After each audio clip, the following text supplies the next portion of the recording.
شہید ارشد شریف ایک ایسی جگہ جا بسے جہاں نہ تو انہیں کوئی ڈرا سکتا ہے اور نہ ہی کوئی دھمکا سکتا ہے، نہ ہی انہیں کوئی ملک بدری کا خطرہ ہے اور نہ ہی گرفتاری کا کوئی خطرہ ہے، اور نہ ہی انہیں کوئی غدار کہہ سکتا ہے۔ آج ہم موجود ہیں ارشد شریف کی آخری آرام گاہ پر۔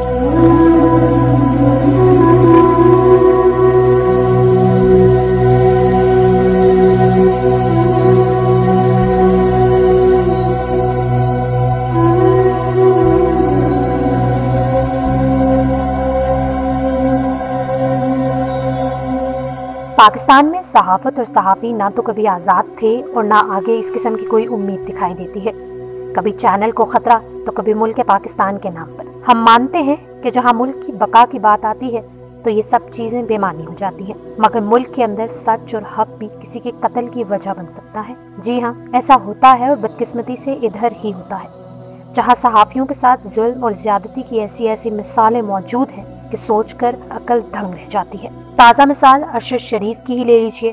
ناظرین، شہادت وہ رتبہ ہے جس کی خواہش نبی پاک صلی اللہ علیہ وآلہ وسلم نے خود کی تھی، اور یہ رتبہ قسمت والوں کو ہی ملتا ہے۔ مگر ہماری خوش بختی دیکھیے کہ یہاں قتل کیے جانے والے جوان حق کی آواز جو بننا چاہتے ہیں یا بے باک ہوتے ہیں، ان کو یہ رتبہ دے دیا جاتا ہے۔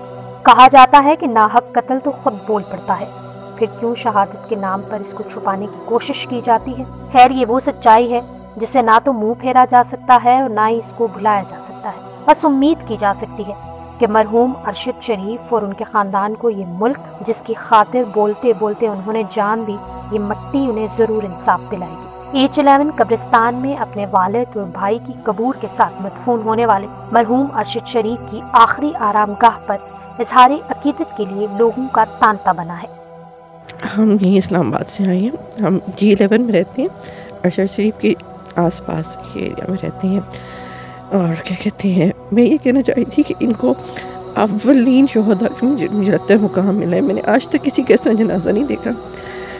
پورے قبرستان میں پھول قبروں پہ ہوتے ہیں، پورے قبرستان میں نہیں ہوتے۔ اس کا مطلب کہ اللہ تعالیٰ ان کی شہادت قبول کری ہے۔ ان کی والدہ سے میں ملی تھی، ماشاءاللہ بہت بہادر خاتون ہے، اور ہم جو ان سے نا ہمارے پر قرض ہے پورے پاکستان کے اوپر۔ ان کی والدہ سے جو میں ملی تھی تو وہ یہ کہہ رہی تھیں کہ میرے بیٹے کی شہادت رائگاں نہ جائے۔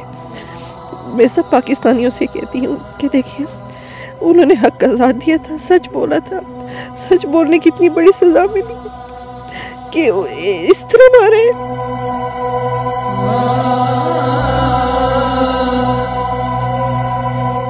کیونکہ ارشد شریف یہ کہہ رہے تھے کیونکہ نامعلوم نمبروں سے دھمکیاں مل رہی ہیں، ان کو کہا جاتا ہے آپ اٹھا لیں گے۔ ان کے گھر میں نے سنا ہے کہ ان کی والدہ اور لوگوں سے پتہ چلا تھا جب ان کے گھر گئے تھے کہ گھر میں گھس کے ان کو نامعلوم افرادوں نے مارا تھا۔ ٹھیک ہے، تو اب پوری پاکستان کی قوم سے آپ پلیز جھوٹ نہیں بولیں، ہم بیوقوف نہیں ہیں، ٹھیک ہے، ہم سب کچھ دیکھ رہے ہیں، ہمارے صبر کو نہ آزمائیں۔ بس جی، بڑا افسوس ہوا اور بڑا دکھ ہے، کیونکہ جرنلزم ایسی ایک چیز ہے جہاں کوئی پابندی نہیں ہونی چاہیے۔ سوسائٹی کا ایک کانشیس ہوتا ہے جرنلسٹ جو ہوتا ہے، اور ہماری ایکسپیکٹیشن یہی ہوتی ہے کہ جرنلسٹ ہمیں صحیح انفارمیشن، اپنی رائے نہیں دینی بٹ انفارمیشن پہنچانی کہ کیا ہو رہا ہے ملک کے اندر اور کس طرح ان چیزوں کو ٹھیک کیا جا سکتا ہے۔ تو یہ ارشد شریف کا واقعہ جو انتہائی افسوسناک تھا، اور اللہ تعالیٰ ان کی مغفرت کرے۔ دیکھیں، یہ اگر آپ پچھلا ریکارڈ دیکھیں تو ہمارے بے شمار جرنلسٹ جو ہیں without any reason, without any legal judicial process مارے گئے ہیں۔ تو یہ ایک بہت ہی برا ایک کہ ہمارے معاشرے میں اس طرح کی چیزیں ہو رہی ہیں جہاں آواز جو ہے سچ کی آواز کہہ لیں، جرنلزم ہم تو یہی کہتے ہیں کہ جو بھی ہو، جس کے بارے میں بھی وہ انفارمیشن دے رہے ہوں، ان کے پابندی نہیں ہونی چاہیے، وہ ادھر لوگوں تک پہنچنی چاہیے۔ ہم اسلام آباد سے ہی آئے ہیں، قریب میں ہی رہتے تھے۔ بہت دکھ ہوا ہے ان کا، بہت زیادہ افسوس ہوا ہے کہ بتا ہی نہیں سکتے، بہت دکھ تھا۔ تو میں نے بیٹے سے کہا کہ ہم چلتے ہیں، فاتح خوانی کر کے آتے ہیں۔ یہ بہت اچھے انسان تھے۔ ان کے بچے بہت چھوٹے تھے، ابھی ان کے ساتھ جو ہوا ہے وہ مطلب یہ صحیح نہیں ہوا بالکل۔ انہیں انصاف ملنا چاہیے۔ انہوں نے ملک کے لیے بہت کچھ کیا تھا، یہ ملک کے لیے بہت کچھ کر رہے تھے جس کی وجہ سے ان کا یہ ہوا ہے۔ تو پاکستان بنا تھا لا الہ الا اللہ محمد رسول اللہ کے لیے. پاکستان اس لیے نہیں بنا تھا کہ ہم اسرائیل کو ایکسیپٹ کر لیں. ہم مسلمانوں کا خون جو ہم چھوڑ دیں فلسطین کا ساتھ، ہم اس لیے نہیں بنے تھے. ہم اس لیے نہیں بنے تھے کہ ہم انڈیا کو ایکسیپٹ کر لیں. ہم یہ ساری چیز ایکسیپٹ نہیں کرتے ہیں. ارشد شریف کے ساتھ آپ سمجھے اپنے شریف کو آپ نہیں مار سکتے، وہ تو شہید ہے، ہمیشہ زندہ رہیں گے. لیکن آپ نے جو ان سے ہے نا کروڑوں ارشد شریف آپ نے پیدا کر دی ہیں. ہم سب ارشد شریف ہیں. ہم مار دیں، مجھے بھی مار دیں. شہادت تو بہت بڑا مقام ہے. میں تو دعا کرتی بھی آ رہی ہوں کہ میں بھی شہید ہو جاؤں. ہم نہیں ڈرتے موت سے، ٹھیک ہے. آپ سمجھیں ہم موت سے ہم نہیں ڈرتے. ہمارے نہ پیسے کے لالچ ہے، نہ ہمیں موت سے خوف ہے. بہت ہی اچھے انسان تھے. خود ہی اندازہ کریں کہ اچھے انسان تھے تو ہم آئے ہوئے ہیں. اور دوسری بات یہ ہے کہ یہ جو دکھ ہے، یہ جو تکلیف ہے، یہ کبھی کم نہیں ہوگی. یہ جو ظالم ہیں، قاتل ہیں، وہ اگر سوچیں کہ بھی ان کو ہی مار کے وہ کہتے ہیں کہ بھی ہم اور کوئی نہیں آئے گا بولنے والا، تو انشاءاللہ ہم سب ارشد شریف ہیں.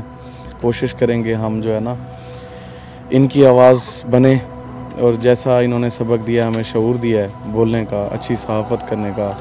اور بہت ہی اچھے انسان تھے. میں صبح سے یہاں پہ بیٹھا ہوں اور میں یہی دیکھ رہا ہوں کہ جو بھی بندہ آ رہا ہے ہاتھ میں پھول لے کے آ رہا ہے، ان کی محبت میں لے کے آ رہا ہے. تو یقین مانے بہت تکلیف ہوئی ہے.